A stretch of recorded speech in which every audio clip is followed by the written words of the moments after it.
শুভ সন্ধ্যা বন্ধুরা। চৌরঙ্গীর মোড়ে এখানে একটি খাবার তৈরি করা হয়, ডিম আর রুটি। আমরা সেখানেই চলে আসলাম। এটা হচ্ছে মাগুরা চৌরঙ্গীর মোড় থেকে সোজা একটা রাস্তা চলে গেল ওখানে। ভাইয়াকে বলে ভাইয়া ডিমটা ভেঙে বেশ গ্লাসের ভিতরে দিয়ে খুব সুন্দর করে এটাকে লবণ পেঁয়াজ দিয়ে সুন্দর করে এটাকে ভাজি করবে। ভাজি করে এটাকে দিয়ে ডিম আর রুটি দিয়ে তৈরি করবে। দেখুন আপনারা কিভাবে এটা তৈরি করা হয়। বাড়িতে আমরা খেয়েছি হয়তো ডিম আলাদা রুটি আলাদা এরকমের, কিন্তু এখানে সিস্টেমটা সেরকমের হবে না, সম্পূর্ণটাই ভিন্ন। এখানে সন্ধ্যার পরে অনেকেই খেতে আসে।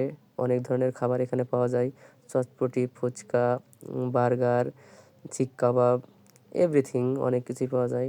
আপনারা এখানে আসতে পারেন, খুব সুন্দর একটা জায়গা, চারিপাশে অনেক লোকজন থাকে। ভাইয়াটা ডিমটা পোস্ট করতেছে এখানে। আমি দেখলাম যে এর উপরে একটা রুটি দেবে এবং সেটাকে মানে ডিমটা থাকবে 2টা রুটির মাঝখানে, আর একটা রুটি দেবে ওই ডিমের ওপর। তবে খাবারটা খেলাম, খুবই সুন্দর লাগলো। আপনারা চাইলে খেতে পারেন। খাবারটা সত্যিই অসাধারণ ছিল। আপনারা চাইলে এখানে এসে খেতে পারেন। আজকে এই পর্যন্ত। টাটা, ভালো থাকুন।